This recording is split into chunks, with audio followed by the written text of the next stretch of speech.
Hey, Foot Clan, I'm back. If you want to help support this show and get all of our awesome tools that we give you, like the game day alerts morning of, all of the flex rankings, the 4-player start sit tool, all of those things, we give those to the official Foot Clan members that support this show over at jointhefoot.com. And don't forget the staple of the fantasy footballers, the weekly extra podcast, the Footcast. Check it out. Head over to jointhefoot.com. Hey, it's Cortland Sutton, wide receiver for the Denver Broncos, and you're listening to the Fantasy Footballers.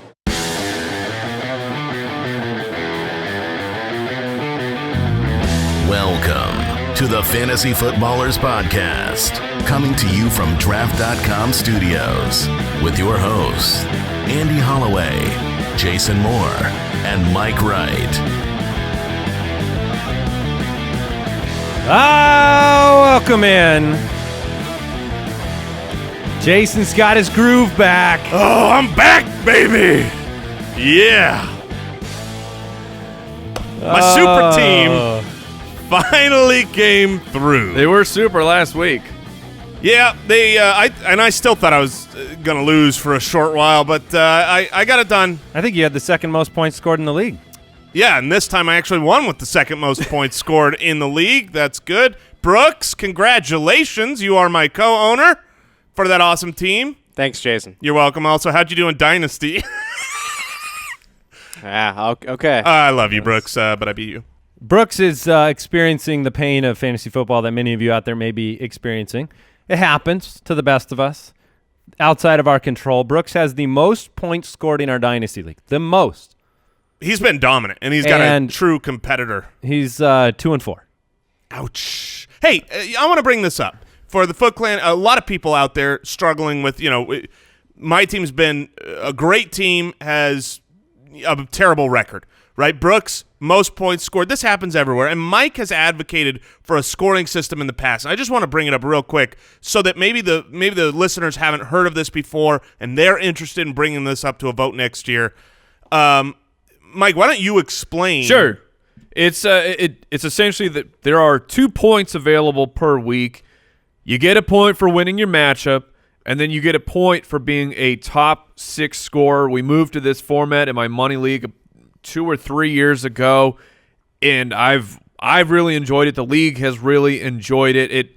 It helps out. It helps ease the pain of situations like Brooks, where you just are snake bit. Your team is dominating, but you just keep getting the worst possible matchup on a week-per-week basis, and then you don't just get crushed. Your soul is not destroyed. And I believe some platforms now they have this as kind of an option in the platform. Yeah, this particular league, we do track it offline. But there are more and more platforms that are making this available. Is that a lot more work on your commish? Not a ton. I mean, he puts up a post once a week. So then the full standings are offline? Yes. Okay. The official ones are offline, yes. And then he sets the playoff matchups after, correct, in the system after the fact. But that's neat, because if you get at one of those, I scored the second fewest points in the league, my team sucked, but I won. You still get a win. Yeah, you get a win, but you didn't get the bonus. And if you scored, do you have divisions in that league? No. So it's a league-wide point total. Correct. Yeah. So obviously you can, 1,000 ways you could set that up, but it takes some of the sting away from Brooks' situation here, where maybe this past week he would have gotten a point. Yeah, he would have. But I mean, he's not his climb out of the bottom. I mean, he's not. He would not be 3 games behind at this point. What I really like about that is, some people say, well, that's why, it shouldn't be head-to-head matchup. It should be, just whoever scores the most, and that takes so much out of fantasy. Yes. The weekly matchups, the playing against your opponent, the putting it in their face and getting them a signed Tevin Coleman card when you beat them. Thanks, Brian. It's a matter of rooting for something. When you have a head-to-head matchup, you root against something and you root for something. It's not just a matter of, cumulative points. That's why I asked about the divisions. I was saying, divisions are another fun way to build rivalry and things like that. 2 days left at FootClanGiveaway.com if you want to enter to win a signed Corey Davis jersey and a championship belt from FantasyChamps.com. And then we're going to put up a new fun giveaway after that. It was a fun game last night. You can man. You can follow us on Twitter at the FF Ballers. Mike, what were your thoughts last night? I just got word that Alfred Morris actually locked himself in a handicapped restroom stall. That's right. He could not That's get out. what That happened. was what happened. He could not escape. What happened? Where was the news about this, San Francisco? I think I'm glad. Jason said he listened to the show yesterday. Welcome back, by the way. Yes. He said he listened to the show, and I had said, if it's between if Breeda's active, I actually said go with Breida. Right. Whew. Yeah. I mean, if you started Alfred Morris, you had a frustrating, I'm so sorry. A frustrating night, and it was terrible. And I agree. Nothing came out from any beat reporters that I've seen out of San Francisco. All of a sudden, Raheem Mostert. Yes, I actually verified it's Mustard. Oh, it's Mustard. Raheem Mustard. He looked very fast. Oh, he was great. I mean, he was outstanding. Morris was 0 for 0. Yeah, that was the big storyline. Lots of players heading into Monday night needing just a few points from Alfred Morris and just having their hearts broken. Mostert was 12 for 87. Yeah, Alfred Morris is done. I mean, unless news comes out now that it was, Alfred Morris was actually very injured or got lost on the way to the stadium. Well, it's weird because, what was it, like middle of the third quarter, he was in the game, and he got a carry, picked up the first down. It was called back on a hold, but it was like, it would have made more sense if he just wasn't. Right. But, it was like, he was injured, we didn't play him. But it's like, what? So he had a decent workload the first 5 games of the season. It looked up until the final moments of the night that Matt Breida was just going to miss the game. There was no talk of Raheem Mostert doing anything, and then he was a complete no-show. So this is just fantasy football at its worst. And you stack all that on it being a Monday night where you can't pivot, you can't make an adjustment. You're stuck, right? Like if you were a Morris owner and you heard Breida was playing, maybe you would have wanted to pivot off of him, but you couldn't unless you had a Packers running back. But last night, the Packers escaped with the victory. You had flashes of success from the various rookie wideouts on Green Bay, but ultimately the headline was Davante Adams, 10 for 132, 2 touchdowns on 16 targets. Woo! None of the rookie wideouts had more than 6 total targets, and Marquise was ultimately the leader of that pack, but a big catch on the final drive by EQ, and Jamona had a catch as well.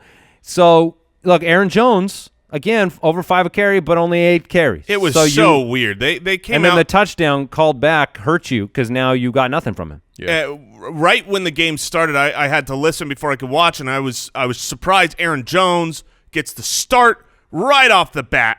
Was awesome, got the touchdown. It was called back, missed it by an inch or whatever. And then this was Aaron Jones' coming out party. That's how it seemed. And then all of a sudden they said, "No, let's share the load." Yeah. And this is why I said, I've been beating the drum of I don't want a Packer running back. I don't want to have to play the roulette. I don't want Jamal Williams on my roster. If you have to have one, it's clearly Aaron Jones. But I get it. And the thing is apparently you can't even predict a matchup. At home against C.J. Beathard in San Francisco, you would have thought the game script wouldn't have been what it was, which was the Packers are on the comeback trail, not the other way around. If they're out ahead, do you see 14, 15 carries? Maybe, but how do you know right now? The Packers are so disheveled. I've never seen a team look as bad and as good.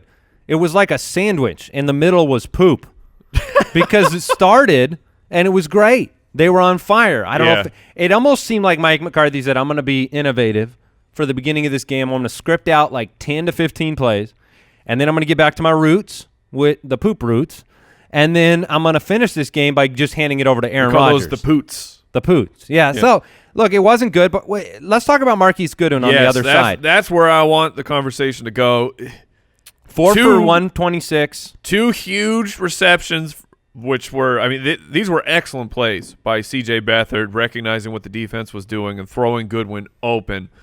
Is this just the one-time thing against Green Bay, or are we talking about Marquise Goodwin is returning to form? He is back to being Marquise, great win. I'm not going to overreact to this personally. Because he's on people's waiver wires right now. He is, yes. He's available. owned in 43% of leagues. He's available to be picked up, and he is a fine flyer. I think what you saw in the deep ball, he's got the opportunity to do that. So if you're going to pick someone up from the waiver wire, throw him in your roster, you want that upside. But you had Trent Taylor out. You had Pierre Garçon almost missed, hobbled. The wide receiving core. Dante Pettis was out. Dante Pettis is out. This was like one of those opportunities where you should have been able to see this one a little bit early and say, this is a pretty good matchup for Goodwin. So I'm not going to overreact and say he's great when he's back. Robbie Anderson or Marquise Goodwin, who would you rather pick up and potentially start? Goodwin.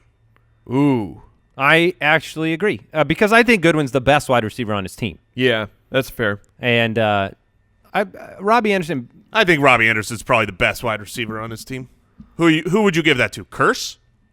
Terrell Pryor? He's the best at running fast. Yeah, and catching contested catches. But I think Goodwin is more well-rounded. But it's a fine line. I mean, Mike, do you agree with Goodwin? I lean that way, but Robbie Anderson could see a lot of opportunity coming. You just said, well, you could have seen the game script coming for Goodwin. Well, Robbie's got that with Quincy Nunwa now out for probably 4 to 5 weeks. Terrell Pryor's dealing with the groin. My groin. Does Morris missing last question before the news, does him missing basically, being non-existent one snap, does this open the floodgates for Matt Breida, assuming he's healthy, in your mind? I just think that it's Mustard. Colonel Mustard. Colonel Mustard. Colonel Mustard will be the one stealing snaps away. Yeah, you can't give what you've seen from Breida. The dude has gone down 3 times with season-ending injuries, only to be Lazarus and return the next week.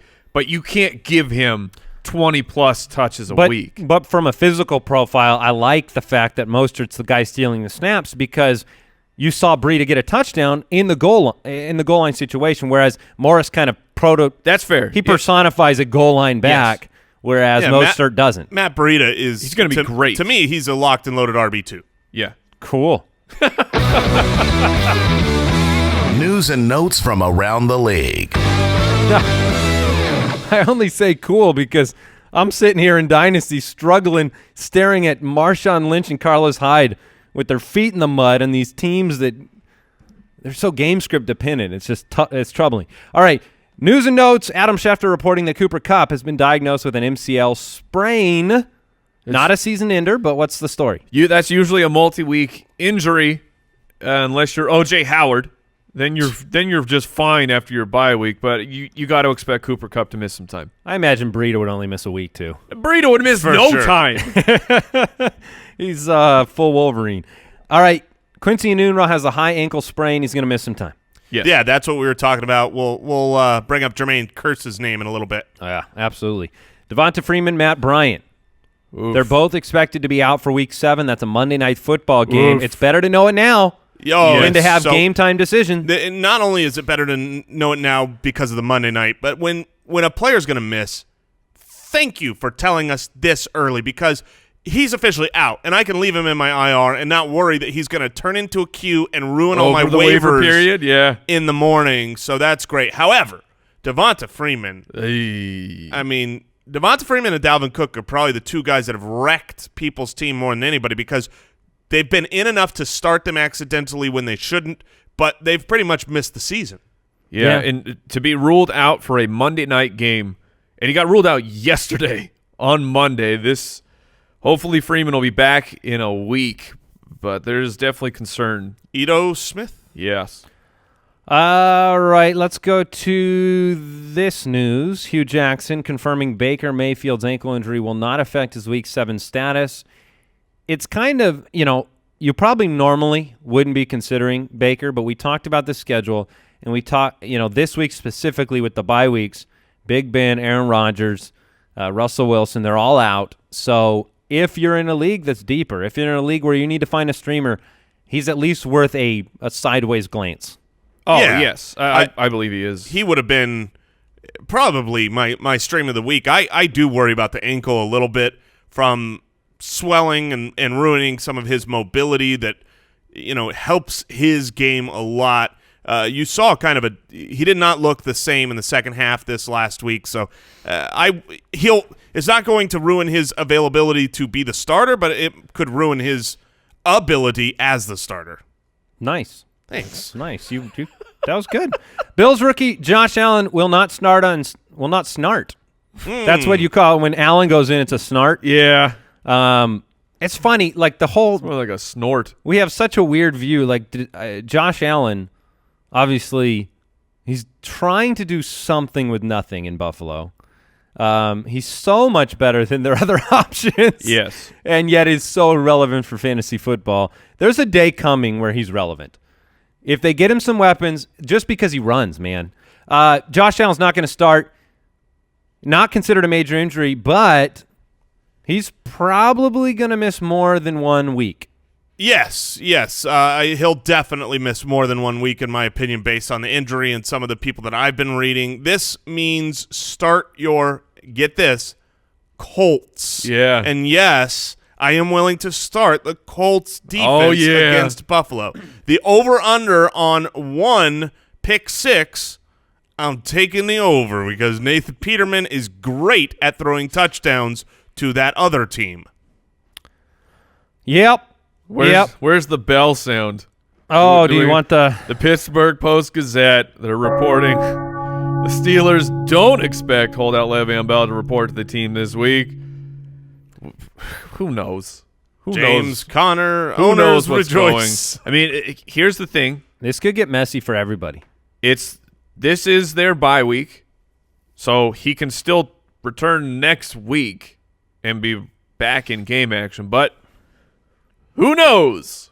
Who knows what Le'Veon Bell is doing? I don't think he knows what he's doing. I think that I do not believe, and we talked about this yesterday, and Jason wasn't there to weigh in, so I'll direct the question to Jason. I'm starting to believe more and more with Connor's success that he will steal some of the snaps away from Lev Bell. Now, that might not matter in a very Kamara Ingram way. It might not matter much to Lev Bell's bottom line, so to speak. But I don't think that they're going to push him to the side. If you listen to the way Big Ben talks about him, if you listen to the way that this team talks about him, I mean, it's not going to be what it was last year for Lev. It's so anti-Mike Tomlin. Mike Tomlin has always had a dedicated workhorse back. When that guy goes down, the next guy up does not split. He's just the next guy forever. But James Conner's their future. James Conner is the running back that Mike Tomlin's going to work with over the next, 3-4 years. So I would be hard-pressed to believe he's just going to disappear. I think James Conner will have value, and that means it'll eat in a little bit to Lev Bell. Does it give you any – are you in the same boat where you're still trying to move Conner right now? Look, I'm a Conner owner in our league of record. I was offering him for, Kenyon Drake this last week, trying to get someone. Yeah, I mean, I've got a bipocalypse this week, so I would like to have a player. Was that turned down? It was turned down. See, if I was a Kenyon Drake owner.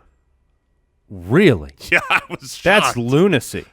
That's lunacy. If I were the Lev Bell owner and I could trade Kenyon Drake for James Conner, I mean, I'd write an algorithm to auto-accept that offer before the season began. I mean, that's just...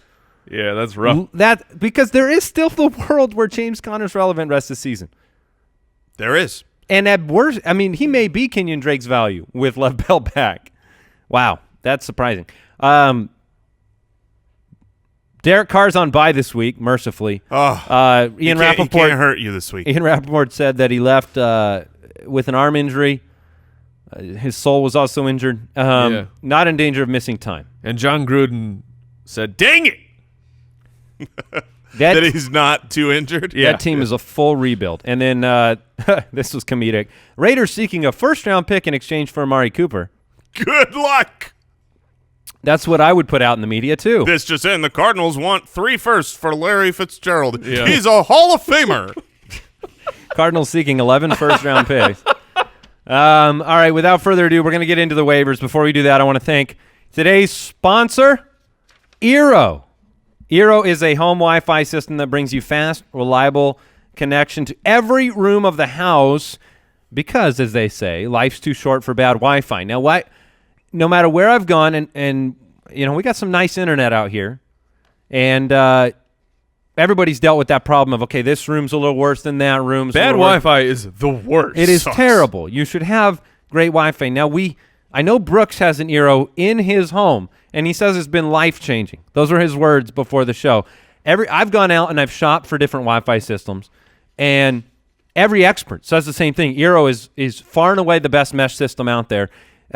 It's perfectly tailored to your home, no matter what the size is. You also get network protection, the ability to block malicious and unwanted content across the network. It's great. Get $100 off the Eero base unit and 2 beacons package and a year of Eero Plus by visiting Eero.com/footballers and entering the code footballers at checkout. That's EERO.com/footballers and code footballers at checkout. Want to thank Amigo for sponsoring today's show. Foot Clan, have you ever really thought about wiping with toilet paper? Like, if you really, really thought about what you are doing, the U.S. alone uses 36 million rolls of toilet paper in one day, but with Amigo, the revolutionary toilet seat replacement, you can finally say goodbye to toilet paper, save trees, and keep your hiney clean, because they're washing you in all the right places. And look, is Mike talking about washing your butt right now? You're darn right I am. Because it's fantastic. It's the way to go. Adjust the water temperature, the position, pressure, width, the movement. It'll feel like you just took a shower. They got a heated seat. Oh, I love the heated seat. A night light. You can install it in just 20 minutes. Look, I'm living the butt wash life, and my life is better because of it. You got to check out Amigo. I always do my business on the Amigo. Get $100 off your order right now if you go to myamigo.com/footballers. That's Amigo, OMIGO. Go to myamigo.com/footballers. You're going to get $100 off. The future seems weird at first. Let it be weird and wash your butt. Let's go talk waivers. Put me in, coach. All righty. No more stank booty. Teams on bye in week 7. I'm going to ship one of these to Mark Cooper. He needs about 5. Green Bay, Oakland, Pittsburgh, Seattle on bye. Look ahead now and be prepared for your bye weeks, people. We're talking about, we have our streams on the show today, the streaming quarterbacks. It's a lot nicer if you are able to plan ahead a week. Yes. Because we've been building up Jameis Winston and Andy Dalton for the bye weeks, and we talked about them 2 weeks ago because you could get them then. Hopefully, all of our streaming candidates are irrelevant because you have already picked one of those 2 guys up. Next week, true bye-pocalypse. 4 teams on bye this week. Week 8, 6 teams on bye in week 9. Yeah. Why does the NFL do this? I don't know, They're man. like, it's week 4. We'll put 2 teams on bye. Week 9, half the league. I saw a recommendation. It's got to be some computer Yeah, I saw a recommendation. Get a better computer. Where if you get a Pentium 1. If you extend, Get a Pentium. you know how they DOS want system. You know how they want to add games. They want to add like 2 games to the they NFL? want to convert 2 preseasons. Right. 2 preseasons. To I regular saw season. this solution that worked out really swimmingly, where you add 2 games, so it's 18-game season, and each team gets 2 byes. Yeah. And it worked out like magic. They should do that. More football. I feel like they could magically work out the bye weeks to be better with 16 games as well. If they did that, though, if they had the double bye, that would become a real strategic aspect of your season. Yeah, it will change things. As opposed to, like, a lot of the times in our drafting structure and the way you trade players all the time, we don't pay too much attention to the bye weeks until you're in the season and you're making adjustments and streaming players. Yep.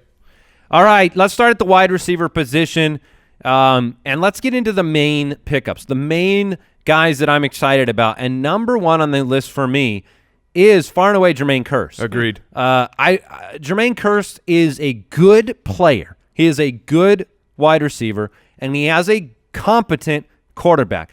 Quincy Enunwa had great success with the target share he was receiving. He is out. Jermaine Kearse returned, was more and more involved, and then in this past week had 10 targets for 9 receptions and 94 yards. Terrell Pryor had a good week with Enunwa's absence, and Terrell Pryor is banged up and may miss this week. So Jermaine Kearse, to me, is an instant sign-in play. Do you remember last year when Jermaine Kearse had a similar opportunity for targets?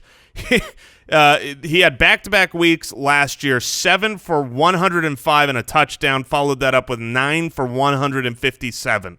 So, yes, Jermaine Kearse is a guy that can get it done on the field. I don't really, love the situation, rookie quarterback, all that, but I mean, Darnold's been able to get it done enough. I agree that Kearse would be the guy if I need a start that I would be going after. Yeah, he instantly becomes a wide receiver 3 to me, which is a guy that should be started. Yeah, those 2 games you referenced, he had 10 and 11 targets. I mean, he at least has performed to that level. You're not wondering if it's possible. He's by far my favorite. Do you look at Pryor as well, because he's banged up and because Enunwa is going to miss time, 5 for 57 and 1 last week? I don't. No, I think you have to take your shot on who the guy's going to be. And I'm going to take the shot that it's going to be Jermaine Kearse. And by the guy, I mean targets. Yes. That's all I care about. Yes, Robbie Anderson is the type that he could have 3 targets and have the best game, but I would rather have the Quincy Enunwa role, which is now Jermaine Kearse's. All right, and then we talked about Marquise Goodwin. Would you sign Kearse or Goodwin? Now, I'm Kearse firmly in the Kearse category because I want those targets. Yeah, I lean Jermaine Kearse as well. But next week, it's tough, man. So they play the Los Angeles Rams, they being the San Francisco 49ers and Marquise Goodwin. And if you've seen what Marcus Peters has been doing for his opponent's wide receiver. Not doing for his team. He's been real kind and giving them touchdowns and yards and all sorts of stuff. Philanthropic. Goodwin is a Goodwin is a Man of the Year is for what he did on the field. He gets the Man of the Year award for donating touchdowns. Peyton, Man of the Year. Yeah, so I think I would lean Goodwin there because I generally for wide receivers I'm looking at a week. I'm not looking at who do I want. I'd still rather play Kearse against Minnesota. Maybe. I mean, Goodwin's half owned, so he's going to be a little bit harder to pick up anyways. Kearse, promise he's available. Yeah, that's fair. One of the guys that I was looking at this past week, I didn't like a couple wide receiver matchups, and he's in our list today in the waiver wire pickups, is Christian Kirk, Cardinals wide receiver. I thought about streaming him last week. He was in the same category in my mind as Chester Rogers was in Indianapolis. Cardinals wideout, rookie Christian Kirk last week, 6 for 77 on 7 targets. What I like about Kirk is a few things. One, he has the best rapport with Rosen of any wide receiver on the team, including Larry Fitzgerald. He's just spent more time with him. He's the future of the Cardinal franchise with Rosen. The other part I really like is, unlike Larry, current Larry, Kirk has a game-breaking ability. He can take a slant route to the house. He can get over the top of the defense. And so because you mix and match like favorite target with that, look, they're Thursday night. Oh, and the game of the year. But there are game of the year. Arizona Cardinals and Denver Broncos. Enjoy your primetime Thursday night football. Didn't you say that? Congrats, America. You got your Thursday back. Yeah, you can. Nothing to watch here. There are a number of, if you have a Tyler Lockett or Juju or Antonio Brown, these are guys on bye this week. Doug Baldwin. There's a significant amount of players on bye. You may need to stream a wideout. I think Christian Kirk is in that category. Denver's defense has been bad. The past 4 weeks, Christian Kirk is averaging 6.5 targets, 5 receptions, and 70 yards. Yeah. For 4 weeks. I mean, he is absolutely getting it done. Yeah, there's a couple other guys that I look at wide receiver that I'm still excited about, that if I've got those buys, I'd like to pick up. The two that stand out to me are Taylor Gabriel and Godwin. I think that both Taylor Gabriel has been interesting. His target count, his utilization, his snap percentage, everything across the board shows that the opportunity is there for him, and he doesn't look like he's lost a ton of his speed. The last 2 weeks. Why would he have lost his speed? Well, I'm just age. Age? What do you mean? He's 27. Yeah, he's a youngster. Well, I mean, look. Nobody's doubting his speed. I think they're doubting Trubisky. 2 years ago, Taylor Gabriel was the new hotness, And then all of a sudden he had a down year last year. He goes and signs with Chicago, and Everyone had wants, a down year. Nobody for Atlanta wants last Taylor year. Gabriel, but he's over 100 yards 2 weeks in a row. The last 2 weeks, 224 yards and 2 touchdowns. And he's playing against New England, who takes out the number one option usually on the defense. That's not Taylor Gabriel. Right, that'll be Allen Robinson. So he's interesting to me. Tyreek Hill. That speed killed New England on Sunday That's a great night. point. Yeah. Otherwise, what are some other names that stick out? There are a lot. I mean, a lot of bye weeks. Davante Adams is on bye this week as well. So, is there somebody else you want to bring up? I mean, Cortland Sutton's been getting targeted regularly, but that's a Thursday night game. But Arizona's defense might be focused. Patrick Peterson more focused on the bigger names there. Could Sutton have a big game on Thursday? Yeah, Sutton could. I mean, he's got the talent to do it. I tell you who I'm not picking up, Antonio Callaway. You're dead to me. Next year, come back strong. Maybe. I'm still intrigued. I mean, 10 targets. He was being shadowed by Casey Hayward. Even Jarvis Landry had a horrific game, and the matchups are so juicy for Callaway. Tampa Bay, Pittsburgh, Kansas City. The next 3 weeks. I know we've been talking about it, and it hasn't happened, but how about Andy's and they have no one left at the wide receiver position. I mean, they're just getting banged up. It's Jarvis and Antonio Callaway. Speaking of stop it, Antonio Callaway, he can't catch the ball. Albert Wilson, Tyreek Hill light. He's had a couple big games. What if Brock Osweiler is the quarterback this next week? It's not a bad matchup against Detroit. Do you? I didn't think we'd ever have a conversation. You're bending the what if Brock Osweiler is the quarterback in the direction of a positive for somebody. Yes. You're the one that needs to answer this. We talked a lot about Albert Wilson on the show yesterday, and whether we bought into the potential there. I don't know. I mean, they played Detroit. I think you're kind of coin flipping with him. He needs a big play. Yes, he needs a big play, and you're chasing points here to some degree. He's just been so fast this year. I mean, if you look at so fast, you might say he has not lost his speed, Jason. Yes, I agree with that. 22 years old, 26-year-old Albert Wilson. Oh my God, still fast, but. I mean, this season, the way that the NFL is opening things up, spreading the ball around, throwing it deep, you see huge fantasy performances more, I feel like, this year than in the past from just the speedster guys.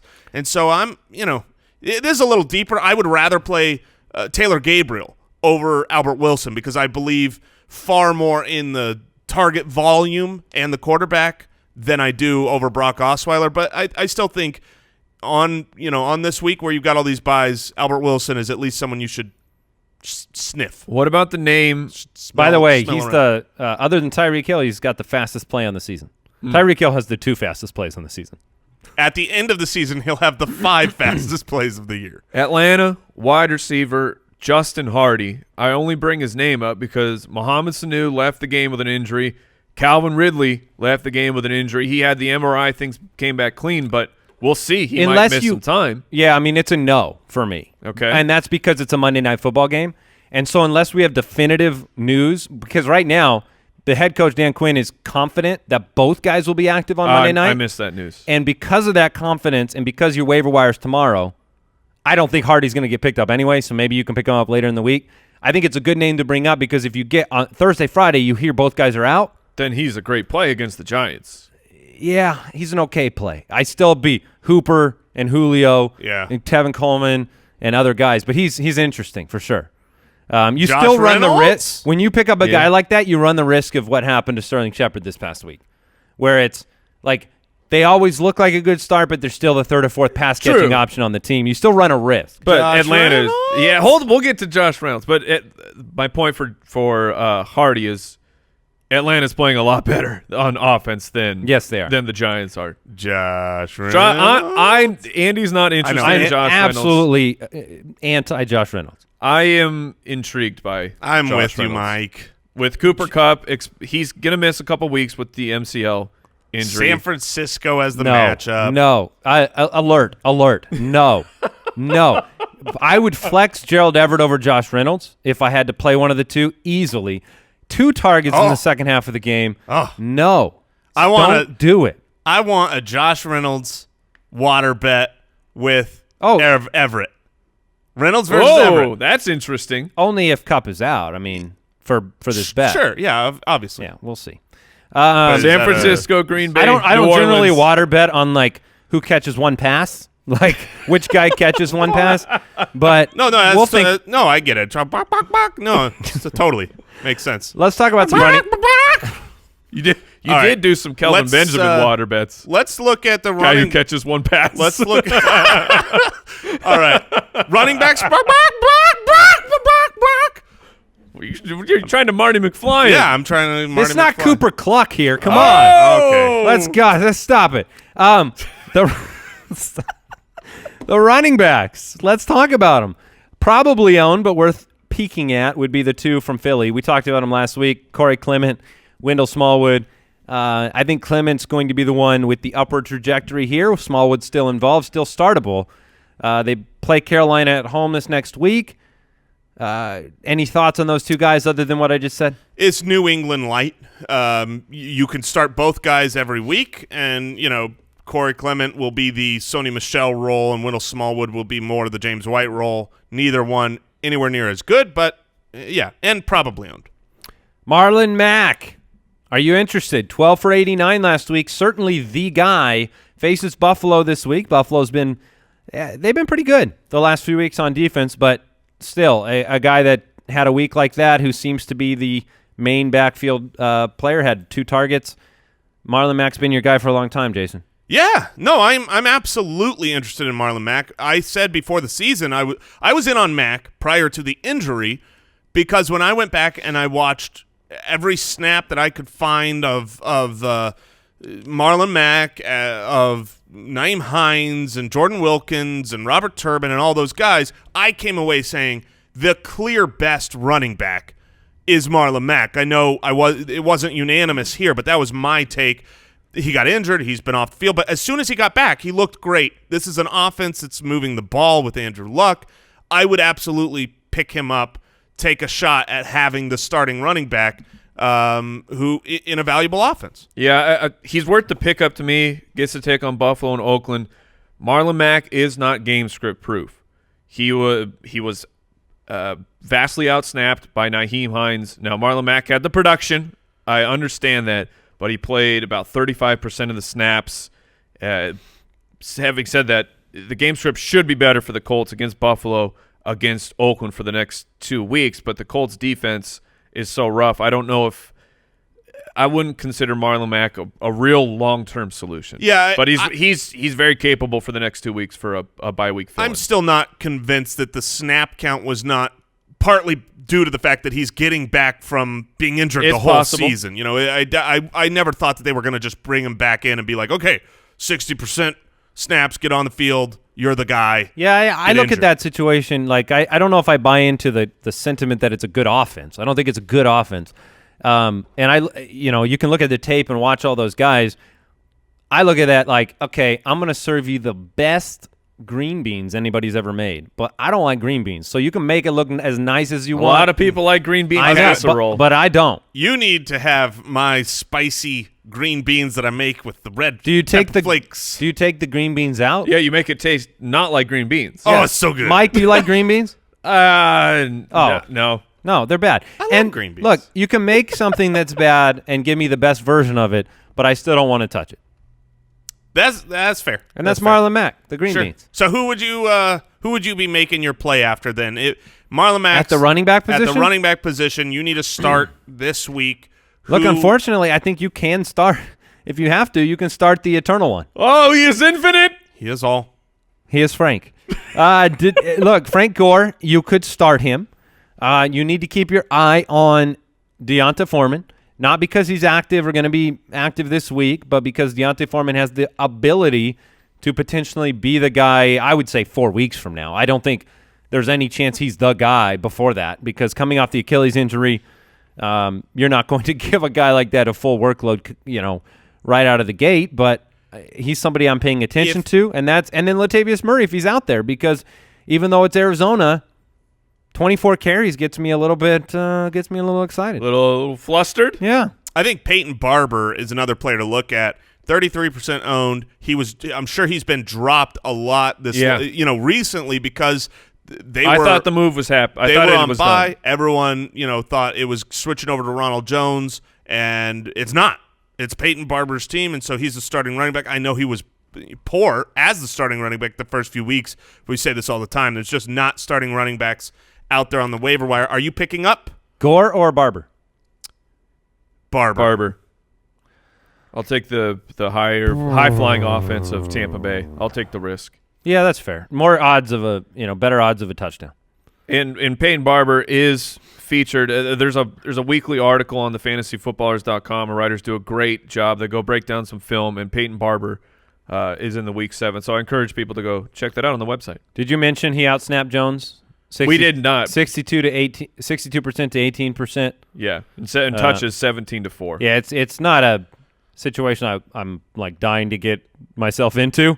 Yeah, but you're not dying to get Frank Gore on your team either. No, I am not. Frank Gore's opportunity just continues to increase week by week.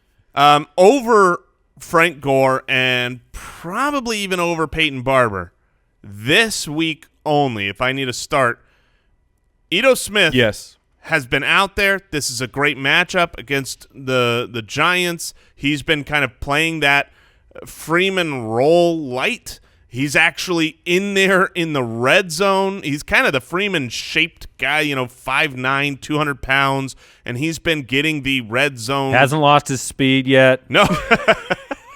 So, Ito Smith is a guy that I've been slow to come around on. Yeah, I've been trying to push Ito Smith on you for a while. I would rather start the guaranteed the Gore and Barber over Ito, though. I think he's pretty guaranteed. Ito Smith had double-digit carries. Yeah, I took a look. He has the same amount of red zone carries as David Johnson. If he doesn't score, though, you get nothing. Well, I mean, that's been his career. Hold on.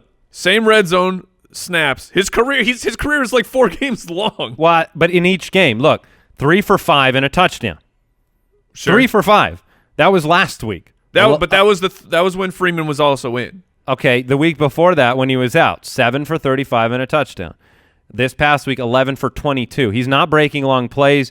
A touchdown. He's not, and a touchdown. That's what I'm saying. My point was that you have to have him score to be relevant. That's all. Yeah. And I don't think you have to have Gore and Barber don't have to score to be relevant to your fantasy team.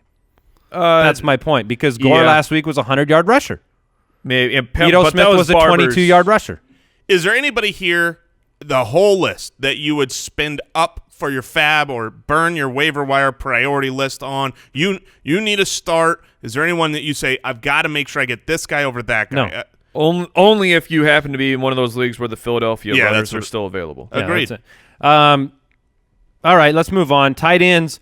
Evan Ingram coming back this week. He's mostly owned. Austin Hooper now is mostly owned, but just pay attention. He's a beautiful butterfly now, though. He is Austin Hooper has? Yes. Beautiful butterfly. I've seen.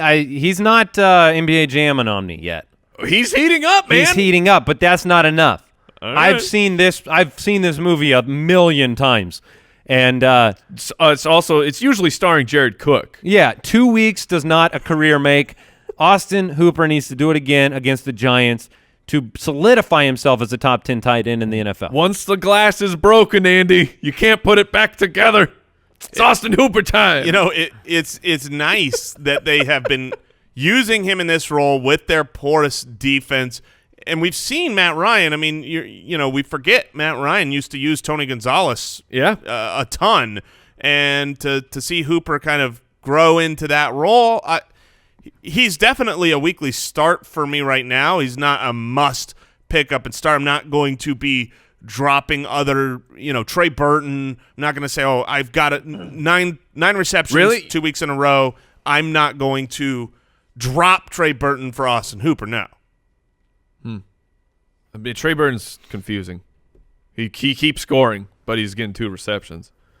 I'm more excited about a guy that's not owned that is going to be relevant for the remainder of the season, and that is C.J. Uzomah. Secrets. The tight end for the Cincinnati Bengals, 6 for 54 on 7 targets, has Kansas City, Tampa Bay the next 2 weeks. CJ Uzomah will be targeted. He will make plays. He's athletic. And Croft is a, quote, might return at some point this season. Eifert's done. Uzomah is relevant. Yes. And Andy Dalton is playing well. Mike, would you rather have Uzomah or Austin Hooper? That's a great question. That's why I asked. I think it's an important question because I think the majority of fantasy owners would instantly say Hooper by default. I would say Hooper too. Yeah, I lean Hooper. But it's not a wide gap. I'm being jocular over here with the Austin Hooper. I side mostly with Andy that I'm not completely bought in that the breakout has happened for Hooper, but it's at least in the realm of possibilities, which is why I would take the shot. It's not a full boil, but I see bubbles. You know what I mean? We're almost there. Okay, how about about half-owned player? So might not be available, but because he was injured and off of a bye week, dropped a lot of places.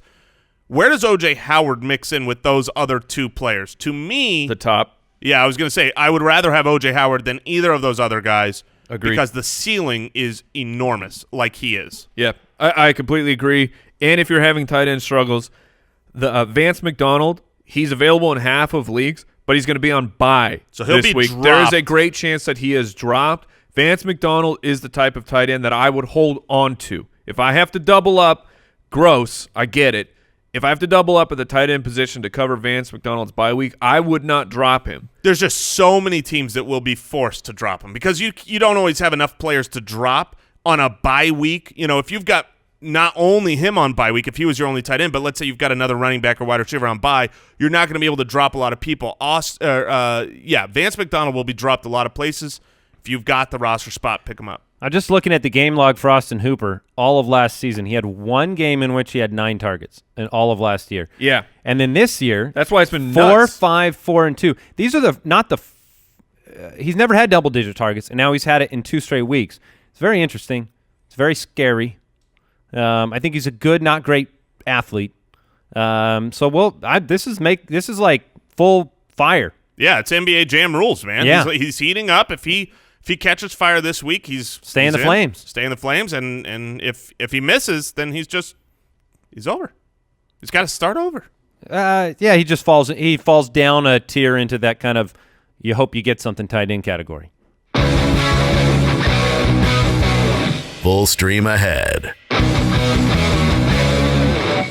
We'll circle back to some defensive streamers after we do full stream ahead, by the way. I know I skipped those. So, look, this week, Big Ben, Aaron Rodgers, Russell Wilson, they're all on bye. So is Derek Carr, but nobody's playing him. Who do you like? I mean, I've seen better weeks for streaming options, and that's why we said go get Winston and Dalton and some of these other guys ahead of time, because I don't have supreme confidence this week. That's the way I would put it. I see games that can bend the right direction. But like my stream of the week has the words "ew" next to it, and it's Joe Flacco against New Orleans. Now, New Orleans is playing better. Joe Flacco, the matchup, it looks pretty good. He's got weapons. John Brown can beat people deep. Crabtree had a coming out last week. And look, he has his full allotment of 4 tight ends to throw the ball to. So I think Flacco, I mean, he's my stream of the week because I think he can get it done. I mean, he's at home against New Orleans. So you could do worse than Joe Flacco. I'm with it. My stream of the week, also ew, but I'm with it, man. Eli Manning, he gets to take on the Atlanta Falcons. Here are the point totals for that opponents have scored on the Atlanta Falcons the past 4 weeks. 43, 37, 41, 29. It's been rough. It's been tough sledding for the New York Giants. I absolutely get that. But the Falcons defense, they're just too hurt. They're too banged up to stop anyone. And on top of that, their offense is amazing, keeping games really, really high scoring. So I am with streaming Eli. Yeah, I'm scared, but I like the fact that Evan Ingram's going to be back. Yeah? He hasn't scored more than 23 fantasy points on the season, so I don't think your upside is there. But, you know, he's got Saquon to throw the ball to at 3 yards from the line of scrimmage and maybe take it to the house. He's got Beckham to do that. I get it. This is the starters. Yep. Speaking of Jason. Yeah. The tail is tucked. The tail is tucked. I had a chat with Jay Grizz. Yeah. And he told me. He said I can trust him. You know what he said to me? He said 670 yards and 9 touchdowns in the last 2 games. Is that since you talked bad about him? Yes. Mitchell Trubisky is my stream of the week. The opportunities I talked a lot about already about what I think Taylor Gabriel can do against New England, the speed beating Hasn't the Patriots. lost it. He's still fast, and the weapons are there. New England will score. Nagy. Look, Matt Nagy is coming from Andy Reid's system, the Andy Reid system that just put up 40 points on the Patriots. And no, they don't have Pat Mahomes. They don't have Tyreek Hill. But if you don't think that Matt Nagy can't go to Andy Reid and say, hey, old buddy, old pal. Hey, good friend. What do you know about these? You want them to not have home field in the playoffs? Who do you think the Chiefs want to win that game? The Patriots or the Chicago Bears? We are strolling down Narrative Street right now. Yeah, really. I can't hear Jason say the word "hey" without Mark Waltenberg showing up. Mark Waltenberg. Mitch Trubisky. Do you know what his touchdown rate is the past 2 weeks? Oh, mercy. It's got to be 15% or something? 16%. My goodness. League average is about 4.5. No regression coming. Sorry. Look, I don't he'll love burn this. you now. I know. He will burn you down. I'm doing the anti-curse here.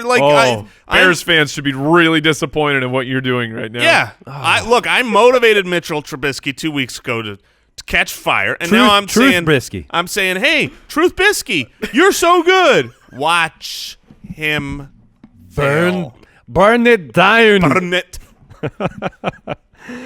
Some other, Baker at Tampa. Yeah. It's great. Check on the ankle, but I think it's a good option. I'm playing Jarvis because this is you draft Jarvis to play him. If you can't play him now, you can never play him. If you don't want to play Jarvis Landry, I would like to trade for Jarvis Landry. I'm not opposed to trading him. Did you see those stats, Jay? 11 for his last 29 targets. Yes, that's not so good. The Jets are. We just got a sleeper alert. The Jets are working out Rashard Matthews. So things are not trending well for that wide receiver. Well, that could speak to Terrell Pryor being that's what I mean. Guaranteed out. Jermaine Kearse, I love him. Yeah, I'm going to spend up on him a little bit. I think what does that mean? That means I'm going to spend 10%. I spend up to 8 to 10% of my fab if I need a wide receiver right now, because look, he has long-term value. I believe in Sam Darnold. Sam Darnold's a good player. This is a team that scored 30-plus points for 2 straight weeks against teams they weren't expected to do that against. That's all I need to know. He made a Nunwall very relevant early in the season, and Kearse is good enough. I think you could be picking up a PPR machine. I would spend more than Jermaine 10%. Kearse. Yeah, I would say I would be in the your 15 to 20% now. Let me ask you 10 this. is my cap. Would you drop Corey Davis to get Jermaine Kearse? Wow. Gross. No, I would not. Oh, maybe. Oh, that feels bad. I feel like Andy is doing that right now. That feels He's on really his laptop bad. going, Trying to find some other names to give you. Would you drop Keelan Cole to sign Jermaine Kearse? Yes. Okay. That one's easy. All right. You know what else is easy? This little button right here. Hey-o! Farewell, my friends. Thanks for tuning in to the Fantasy Footballers, reviewing, subscribing. We appreciate you. Pick up Arizona, Indianapolis, Dallas, Washington as defenses. Check out draft.com/ballers for some daily. Oh, man. See you tomorrow. Goodbye. Thank you for listening to another episode of the Fantasy Footballers Podcast. Join our fantasy football community on jointhefoot.com and follow us on Twitter @TheFFBallers.